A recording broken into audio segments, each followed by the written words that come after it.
누군가 어린 시절을 이야기해보라고 하면 저는 입을 꾹 다물곤 합니다. 물론 예전에는 그렇지 않았죠. 전형적인 신파의 스토리이기 때문이었어요. 지독하게 가난했던 어린 시절에 입 하나라도 줄여야 했던 무능력한 부모는 조금 더 정이 가지 않았던, 물론 그것은 제 상상이었지만 그런 저를 고아원에 버렸습니다. 덜 아픈 손가락. 저는 그들이 버린 이유를 이야기할 때면 늘 그렇게 비유하곤 했어요. 제가 기억하는 부모의 역할은 제 손에 쥐어주던 3,000원이 전부였으니까 말입니다. 저는 버려지면서도 그들이 슬퍼하지 않는다는 걸 알았고 저 역시 그렇게 슬프진 않았어요. 그래도 여기서는 밥은 먹을 수 있겠구나 하는 생각이 들었죠. 지금 생각하면 그 어린 나이에 제가 가장 맨 처음 배운 감정이 체념이었던 것 같습니다. 딱히 아무런 감정도 감흥도 느끼지 못한 사랑받지 못하는 못난 아이가 바로 저였고요.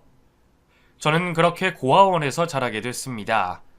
그리고 제가 7살이었던 바로 그 해에 한 여자아이를 만났죠. 저보다 2살이 많던 볼이 통통한 여자아이였어요. 그 아이는 저와는 정반대의 성격을 가지고 있었습니다. 체념을 가장 먼저 배운 저와는 달리 믿음과 희망을 가진 아이였거든요.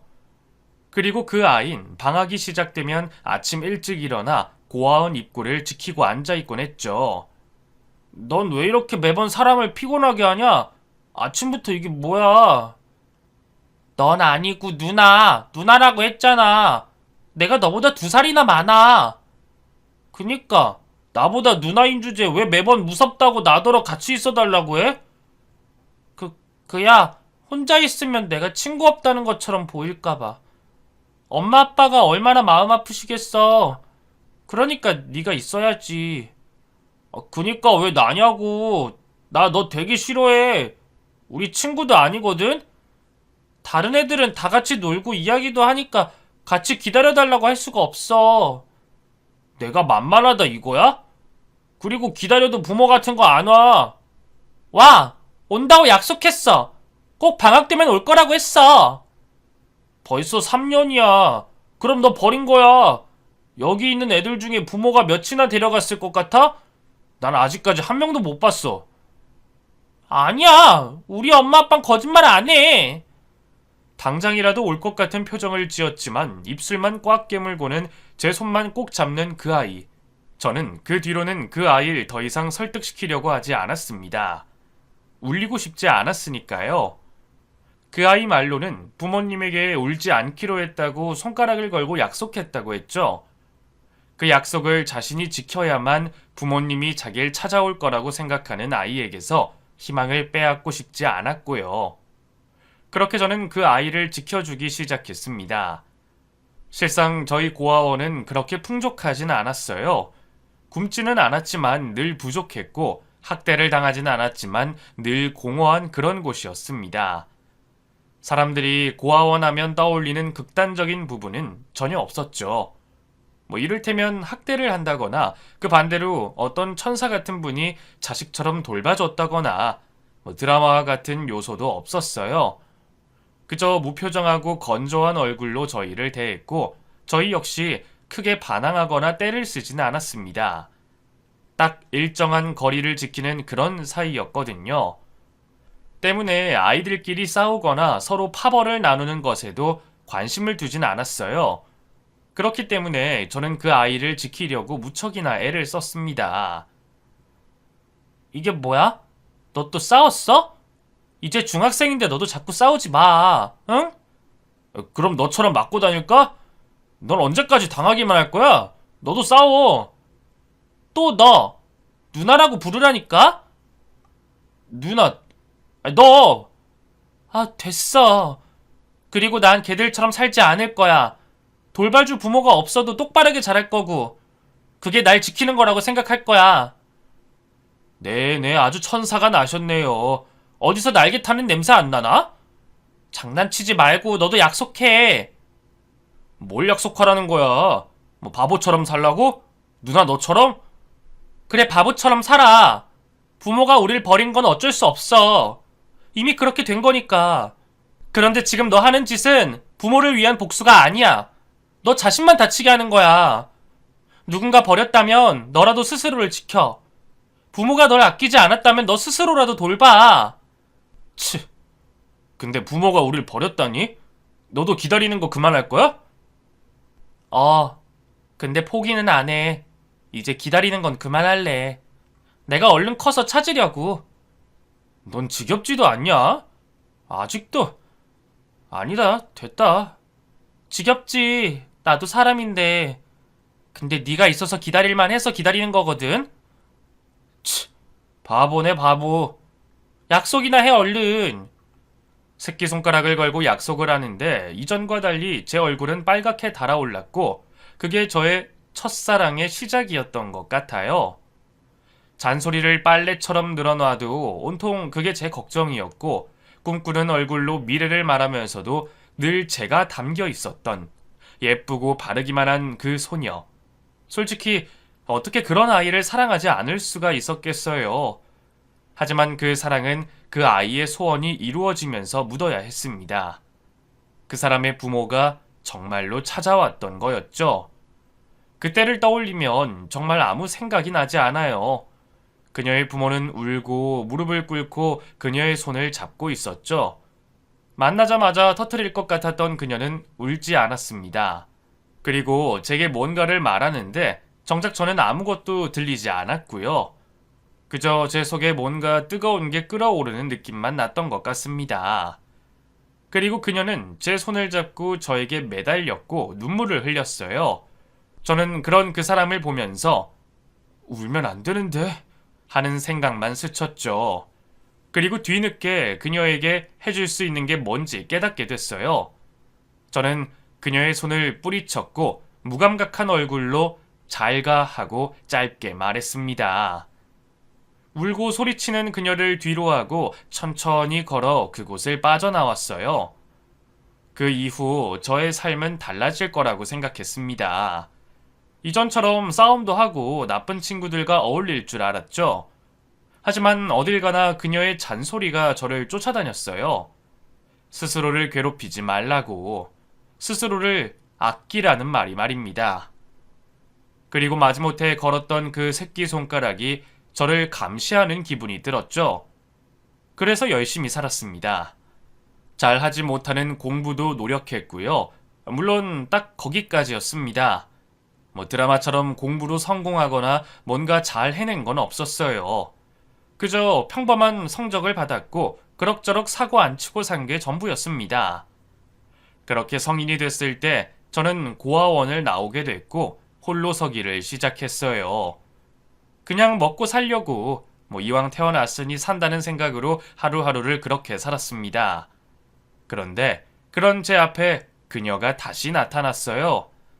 지금도 그 순간을 떠올리면 온몸에 솜털이 다 서는 느낌이 들었습니다. 그냥 길을 걷고 있는데 누군가 제 손을 잡았고 저는 놀라서 입만 뻐끔거리고 있는데 마치 이제까지 늘 함께 있었던 것처럼 제잘제잘 이야기를 시작하더군요. 제가 성인이 되기만을 기다렸다고, 누가 입양해 갈까봐 그게 가장 걱정이었다고, 널 이렇게 보게 돼서 너무 좋다고 말입니다. 저는 너무 당황스럽고 기쁘고 슬픈 감정들이 제 안에 쏟아지는 걸 느꼈죠. 널 아끼라는 그 약속은 잘 지켰어? 잘 지켰어. 저는 울음을 꾹꾹 누르며 겨우 대답했어요. 잘했어. 그래도 약속은 너 죽을 때까지 이행해야 되는 거 알지? 너무 길어. 나랑 같이 있으면 짧게 느껴질 거야. 내가 그랬던 것처럼. 그 사람과의 결혼은 숨을 쉬는 것처럼 당연했을지도 모르겠습니다. 그녀의 부모님이 반대를 하긴 했지만 그것도 잠시뿐이었어요. 그녀를 꼭 닮은 좋은 분들이라 제가 고아라는 것보다 너무 어린 나이에 결혼을 하는 게 걱정이 됐던 것뿐이었죠. 그렇게 저에게 가족이라는 게 생겼습니다. 장인, 장모님, 그리고 아내까지 제가 지켜야 할 것들이. 누구나 가지고 있었을 당연한 것이 제게도 드디어 쥐어진 거였죠. 어쩌면 그게 욕심이었을지도 모릅니다. 너무 무리하는 거 아니야? 나도 일하는데 배달이라니. 내 체력이 괜찮으니까 하는 거야. 그리고 돈이야 많으면 좋지. 이 정도면 우리 식구 살긴 충분해. 얼른 집장만 하고 장인 장모님도 모시고 그렇게 살 거야. 우리 아이도 가질 거고. 누가 보면 내가 허락한 줄 알겠네? 그니까 허락 받으려고 내가 청소도 하고 빨래도 하고 쓰레기도 버리잖아.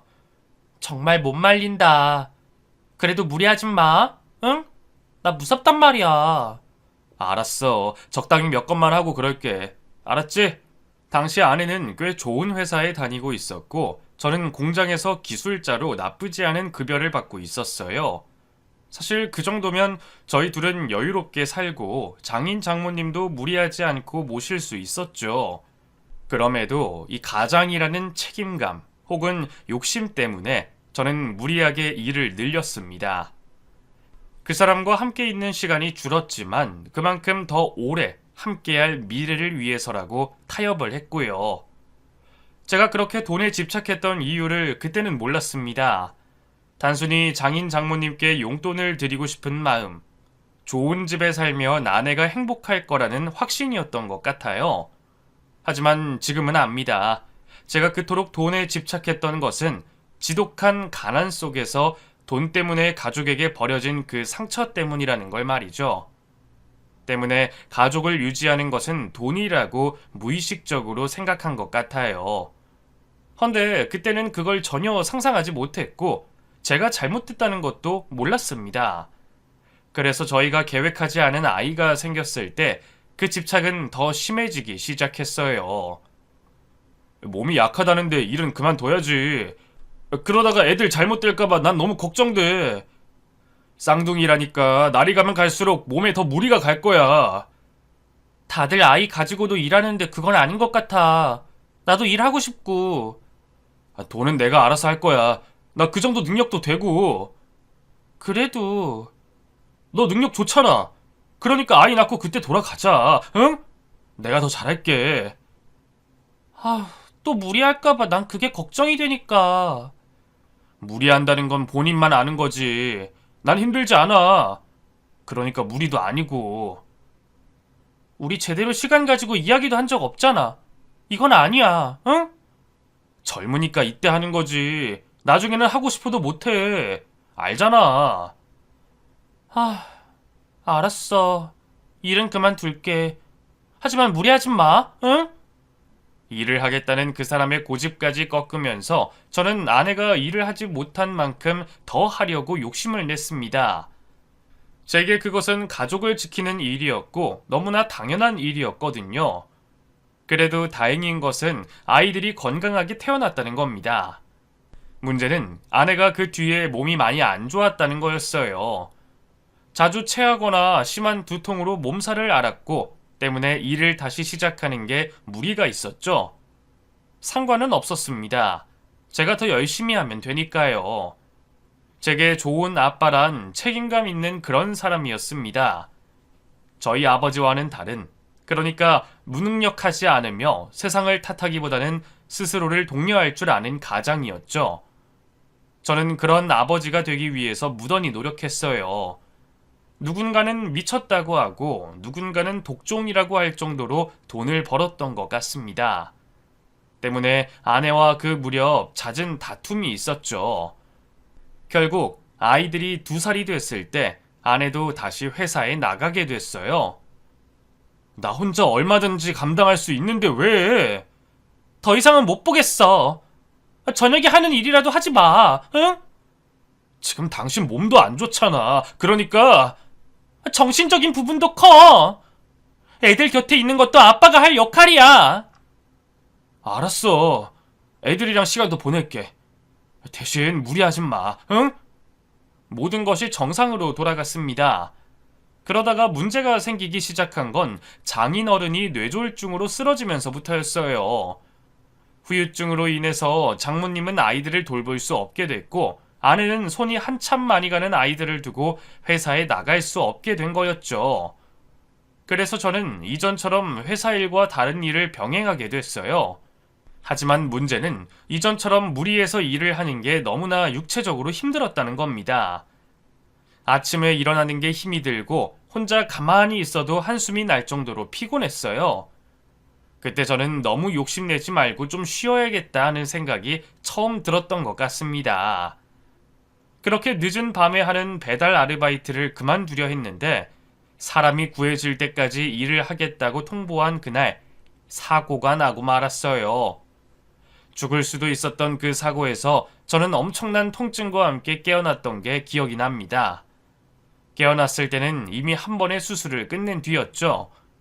양쪽 다리를 모두 수술해야 했고 병원 생활은 기약 없이 연장됐습니다. 그 뒤에 다시 한 번 더 수술을 했고 아내는 아이들을 돌보는 것은 물론이고 제 곁에서 병간호를 해야 했어요. 그때의 시간은 저에게 지옥이었습니다. 몇 개월은 그럭저럭 버텼고 쉬는 게 꿈만 같았지만 제 생각과는 다르게 움직여지지 않는 다리는 공포로 다가오더군요. 반년을 그렇게 있었을 때는 미칠 것 같았습니다. 보험을 들어놔서 그렇게 큰 무리는 아니었지만 1년을 그렇게 지내다 보니 모아놓은 돈은 거의 사라지고 없었죠. 내가 회사 다닐게. 이제 당신 혼자서도 조금씩은 움직이니까. 내가 조금만 재활하고 나면 금방이야. 당신 지금도 힘들잖아. 내가 뭐가 힘들어.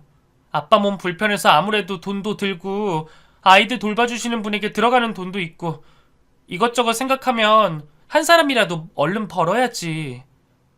당신 너무 힘들어 보여. 몸이 어디 안 좋은 건 아니야? 아니야. 그냥 잠을 좀 설쳐서 그래. 아, 그래? 잠을 좀 자지 그랬어. 누가 봐도 수척해 보이던 아내에게 저는 이전처럼 일을 하지 말라는 소린 못했어요. 그저 헛소리를 하며 말을 돌렸고 그렇게 하는 저 스스로를 원망했죠. 무력하더군요. 휠체어나 목발이 없으면 제대로 움직이지도 못하는 제 스스로가 너무 끔찍했습니다. 그런데 그 중에 가장 끔찍했던 건 돈이 없다는 거였어요. 누구보다 열심히 살았는데 남은 돈이 얼마 없다는 게 참 허무했죠. 퇴원 후에도 재활을 위해서 병원에 한 달에 한 번을 다녔고 그렇게 다시 반년이 더 흘렀을 때 저는 천천히 걷기 시작했어요.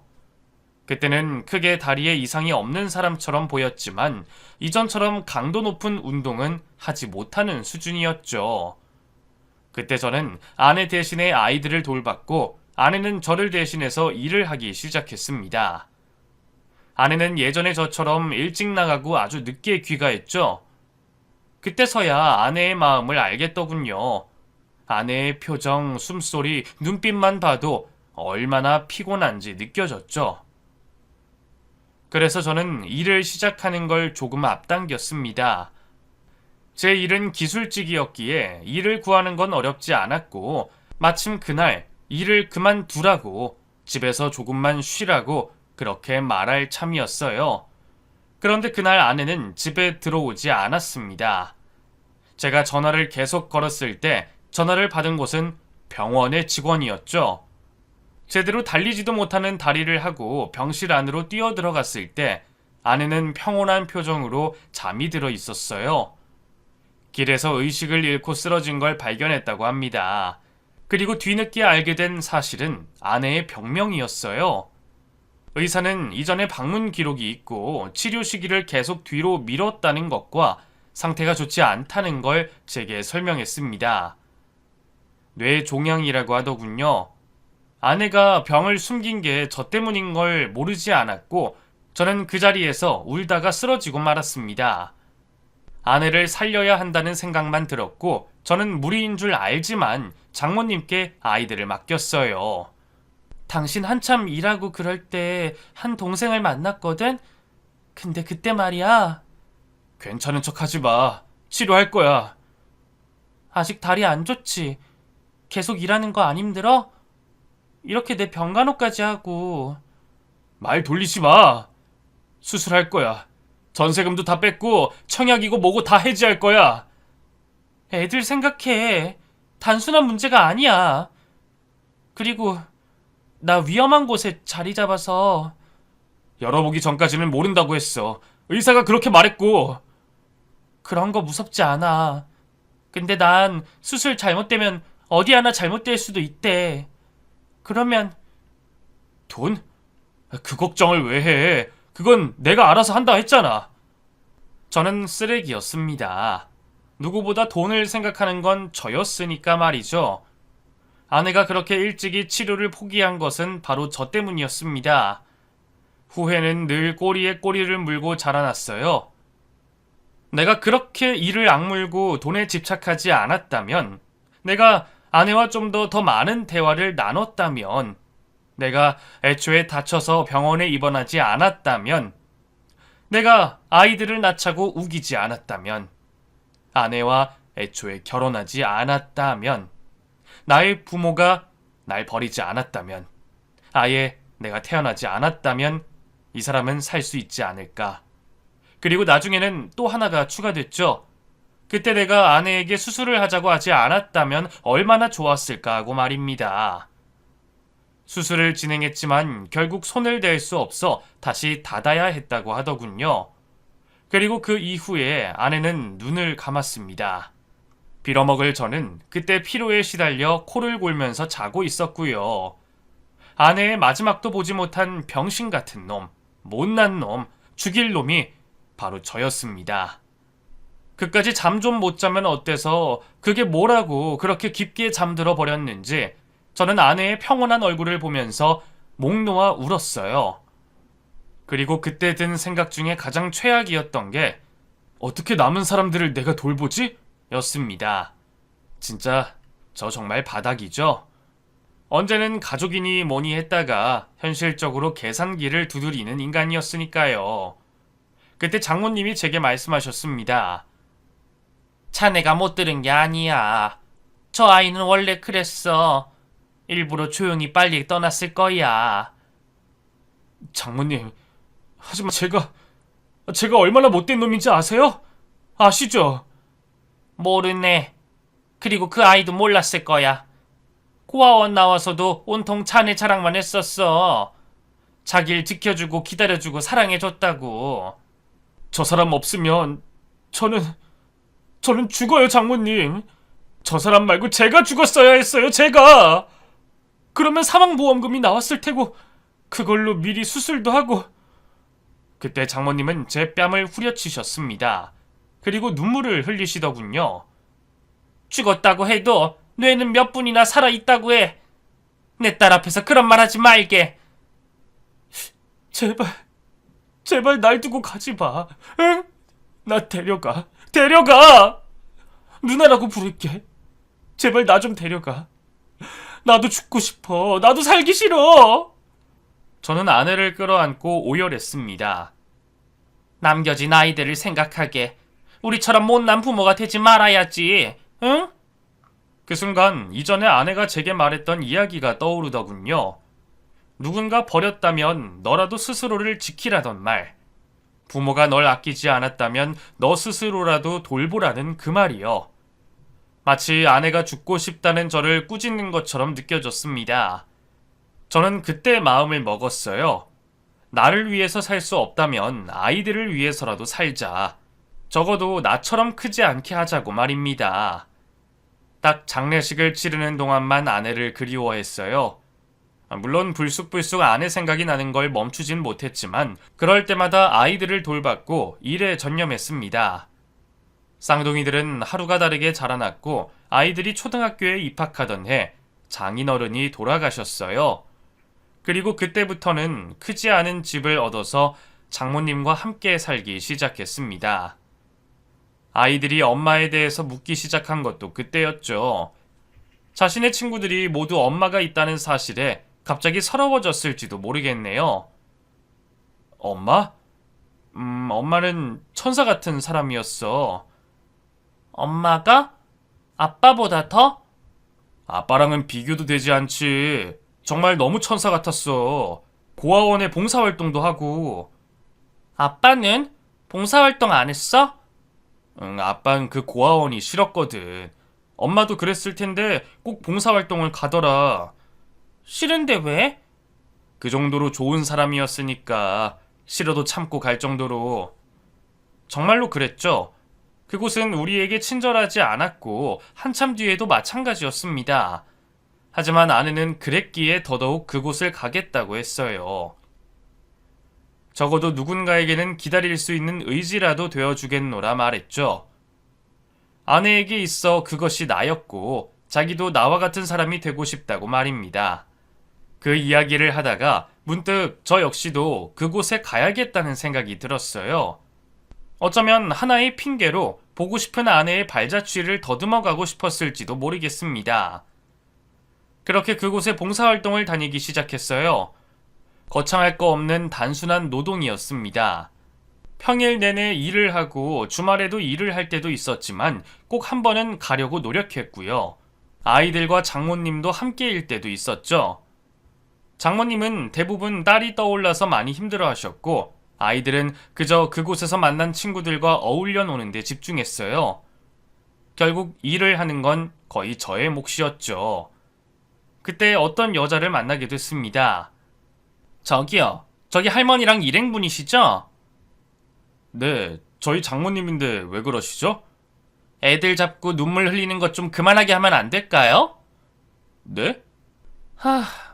저렇게 울기만 할 거면 안 오시는 게 나을 것 같은데요. 다 그럴 만한 사정이 있는 거죠. 잘 알지도 못하면서. 알아야 해요? 알고 싶지도 않고요. 여기에 손이 필요한데 저렇게 애들만 끼고 놀다가 웃다가 하는 거 하나도 도움 안 되거든요. 말이 좀 심하시네요. 여기 제 아내가 있던 곳입니다. 아내가 죽었고 그래서 세상에 그런 사정 없는 사람도 있어요? 애들 잡고 우는 거 짜증난다고 돕지 않을 거면 오지 말라고요.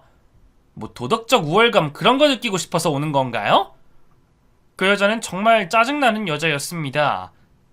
항상 잔뜩 날이 서 있었고 그곳의 아이들도 봉사를 하는 사람들도 기피하는 사람이기도 했죠.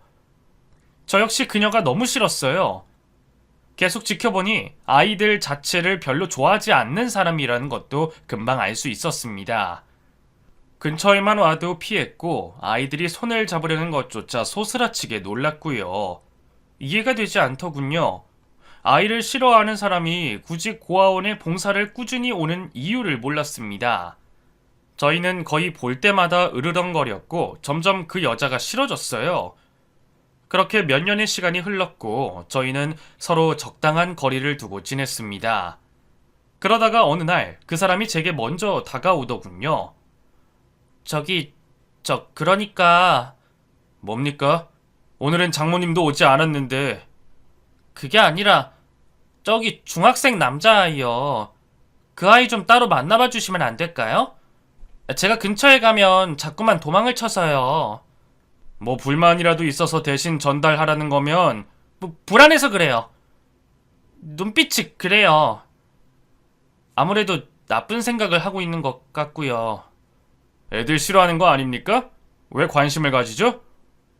싫어한다고 죽길 바라는 건 아니니까.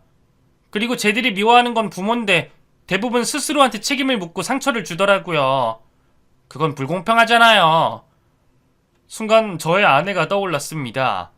너무나 정반대인 사람인데 제 아내와 똑같은 말을 하는 그 사람의 말에 저는 못 이기는 척 그 남자아이를 대신 만났고 실제로 좋지 않은 생각을 하고 있어서 놀랐죠. 학교에서 따돌림을 당하고 있어서 너무 괴롭다고 하더군요. 그 일을 보고하니 학교 측과 연락을 해보겠다고 했습니다. 그리고 저는 그 아이와 꽤 많은 시간을 보냈어요. 그러다가 문득 잊고 있었던 그 여자에 대한 생각이 났죠. 그 아이가 위험하다는 걸 어떻게 알았죠? 제 모습이랑 다르지 않았으니까요. 아주 어릴 때 초등학교부터 따돌림을 당했어요. 어린 아이들이 그래서 싫었어요. 웃고 떠들고 마냥 귀엽기만 한 게 아니라는 걸 아니까. 성인이 된 뒤에도 그 모습이 잊혀지지 않았고요. 그랬군요. 그런데 그 중에 가장 미운 건 저였어요. 아무것도 하지 못한 저. 그래서 저도 스스로를 해치려는 마음을 먹었고요. 아이들은 여전히 싫어요. 끔찍하고요. 그럼 굳이 여기서 왜 봉사활동을 하나요? 저를 구해준 사람이 이곳과 인연이 있거든요. 한 번쯤은 볼 수 있지 않을까 해서요. 그랬군요. 정말 좋은 분이네요. 너무 멋지더라고요. 우리는 그렇게 아주 이따금 이야기를 하게 됐습니다. 아이들이 중학교에 입학할 무렵 꽤 친한 사이로 발전했고 아내와는 너무나 다르지만 어딘가 닮은 그 사람을 좋아하게 됐죠. 하지만 그 감정을 먼저 눈치챈 것은 다름 아닌 장모님이었어요. 처음에는 아니라고 화를 내기도 했지만 장모님은 그런 저를 오히려 설득했습니다. 성격은 그렇게 좋아 보이지 않더만 속정은 깊어 보였어. 오히려 내 딸이랑 다르게 시원시원한 것 같고. 그러니까 자네가 먼저 손을 내밀어. 우리 딸 때문이라면 미안해할 것도 없어. 내 눈치도 볼 거 없어. 만약 자네가 먼저 세상을 뜨면 난 내 딸 바로 시집 다시 보냈을 거니까. 장모님, 그런 거 아니라니까요. 그냥 어떨 때는 죽은 그 사람이랑 비슷해서. 혹시 애들 때문이면 그것도 걱정하지 말고, 응? 저는 그 사람 배신할 생각 없어요. 배신? 그건 내 딸이 결정할 문제야. 죽기 전에 내 딸은 자네만 없으면 나한테 꼭 좋은 사람 만나게 해주라고 그렇게 말했었어. 난 딸이 원하는 걸 말하고 있는 거야. 딸이 괜찮다는데 배신이라고 하면 그거야말로 내 딸을 모욕하는 거야. 알겠나? 장모님.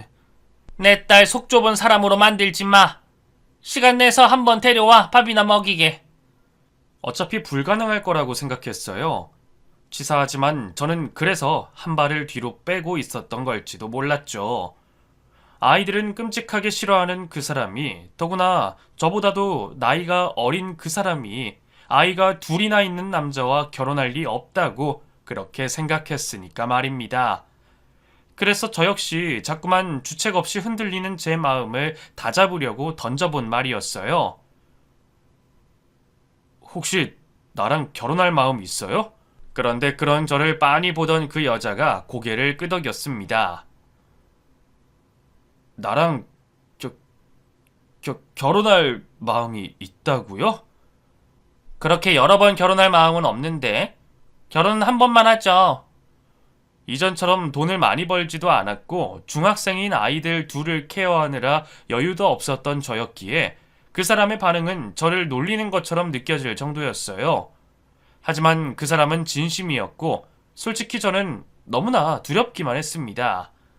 하지만 함께 밥을 먹고 아이들과 인사를 나누면서도 그 사람이 이전과는 다른 모습을 보이는 게 더욱 놀라웠죠. 아이들 싫어하지 않아요? 초등학교 애들만 싫어하나? 아니요. 그냥 어린 아이들은 다 싫어해요. 정확히는 초등학교부터 고등학생까지요. 그럼 지금 괜히 노력하고 있는 거라면 그건 아닌데. 오빠 애들은 뭔가 괜찮네요. 저도 신기해요. 어릴 때부터 봐서 그런가? 봉사활동 때 몇 번 보긴 했었으니까. 그 사람 집에서는 당연하게도 반대했습니다.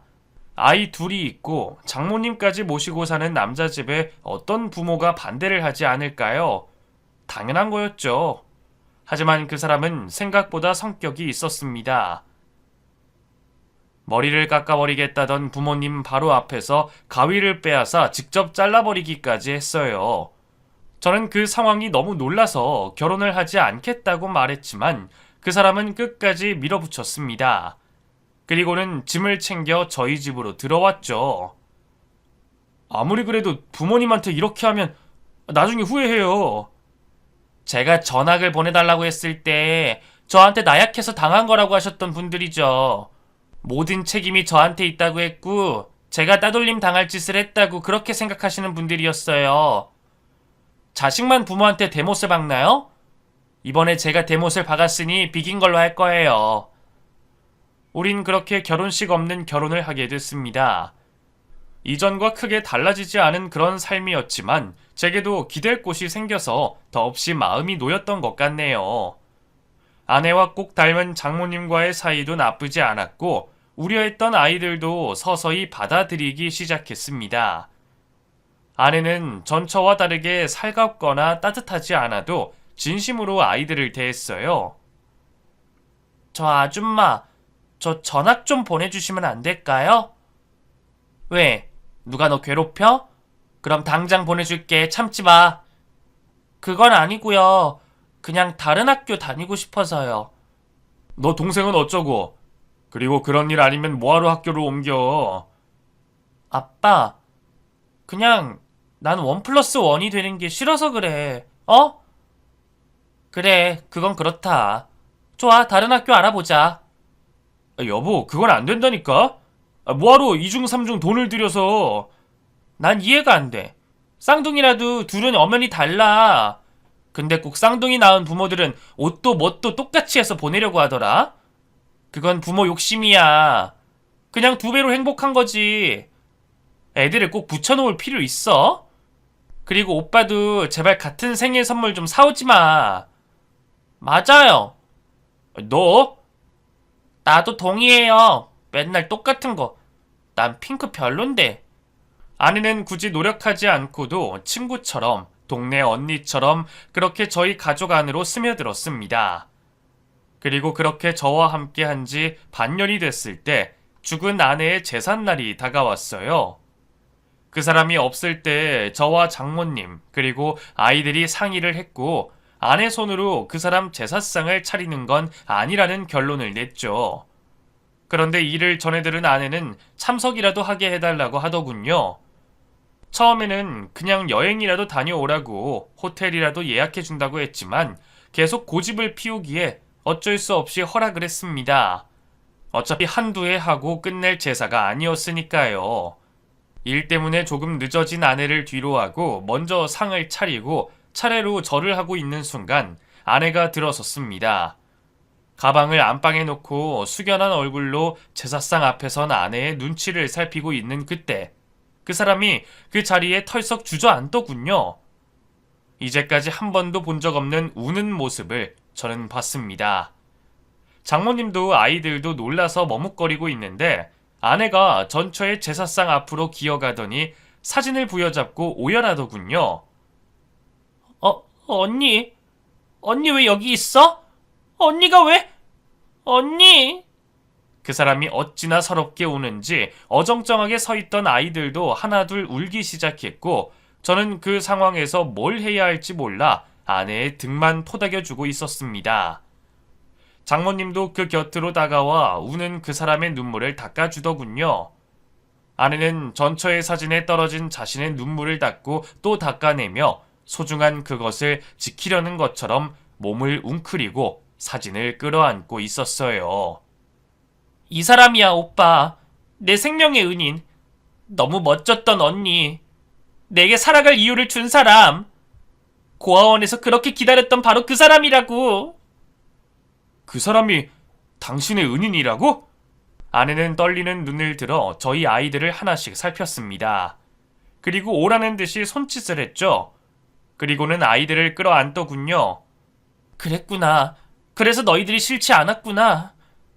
언니가, 너희들의 눈이, 인매가 언니랑 꼭 닮아서 그래서 너희가 좋았던 거야. 이제 너무 희미해져서 언니 얼굴도 가물가물했는데도 너희를 자랑하며 보여준 사진 속 그 모습이 여전히 남아있구나.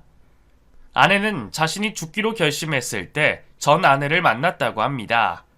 그때는 아이들이 아주 어렸고 저는 일로 바빠서 집에 거의 들어가지 못할 때였던 것 같더군요. 죽은 그 사람이 죽으려고 결심한 어린 그 사람을 잡아줬다고 합니다. 처음에는 이야기를 들어줬고 나중에는 끝없이 조잘거리며 자신의 이야기를 했다고 해요. 고아원 이야기, 아이들 이야기, 그리고 제 이야기까지요. 그렇게 만나는 횟수가 늘어갔고 자신에게 힘이 되지 못한 가족보다 더 끈끈한 사이가 됐다고 합니다. 언니는 저와 이야기할 때는 늘 이것저것 말했어요. 공백을 무서워하는 사람처럼.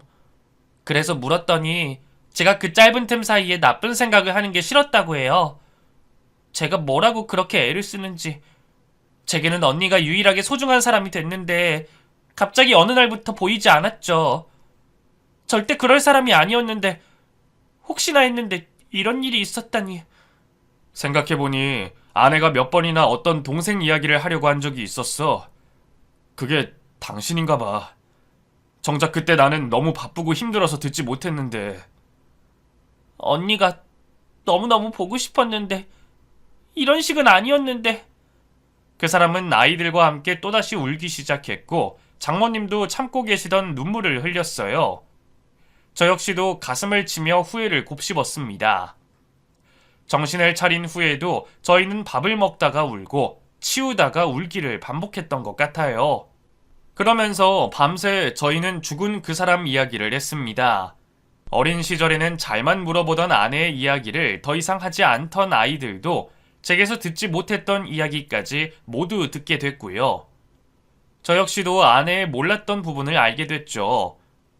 때로는 장모님 입을 통해, 저를 통해서, 그리고 그 사람을 통해서 아내의 조각을 하나씩 맞춰갔던 것 같습니다. 누군가에게는 미안한 딸, 또 누군가에게는 천사, 또 누군가에게는 영웅이었죠. 그래도 그러면 뭐해? 엄마는 죽었는데. 너희들을 남기고 갔잖아. 너희의 눈 안에는 언니가 있어. 언니의 미소가 입에 걸려있지. 난 그걸 지킬 거야. 그래도 계속 죽은 내 딸 이야기를 하고 이렇게 제사 지내고 그러는 게 불편하지 않겠어? 저한테는 오빠의 전처가 아니라 제 영웅인걸요? 항상 언니가 그리웠는데 이렇게라도 곁에 있을 수 있다면 전 좋아요. 모두 언니의 가족이니까 전 이게 더 좋아요. 그런 그 사람의 말이 저는 너무 고마웠어요. 그리고 그날 이후로 아이들은 그 사람을 새엄마가 아닌 엄마라고 부르기 시작했습니다. 그 뒤로 시간이 흘러서 제가 작은 공장을 열면서 사업을 시작했고 잘 아는 기술자들과 함께 일을 한 지 2년 만에 자리가 잡혔어요. 그리고 지금 현재는 이전에 비하면 너무나 풍족한 생활을 할 수 있었죠. 돈 때문에 시간을 버릴 필요가 없을 정도로 성공을 했습니다.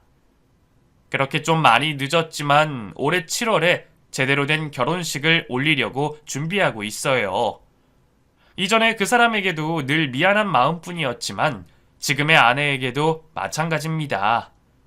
아무리 나이를 먹어도 아직 저는 그 두 사람에게 여전히 부족한 사람인 것 같아요. 그럼에도 불구하고 저는 노력하고 있습니다. 완벽하진 않아도 괜찮은 사람으로 기억되길 그렇게 바라고 있어요. 제 이야기를 들어주신 많은 분들에게도 저희의 앞길을 응원해달라고 부탁드리려고 합니다. 제가 고아란 이유로 아이 둘 딸린 가난한 남자로 매번 살면서 위로나 동정은 많이 받았었는데 이제는 축복과 행복을 받고 싶거든요.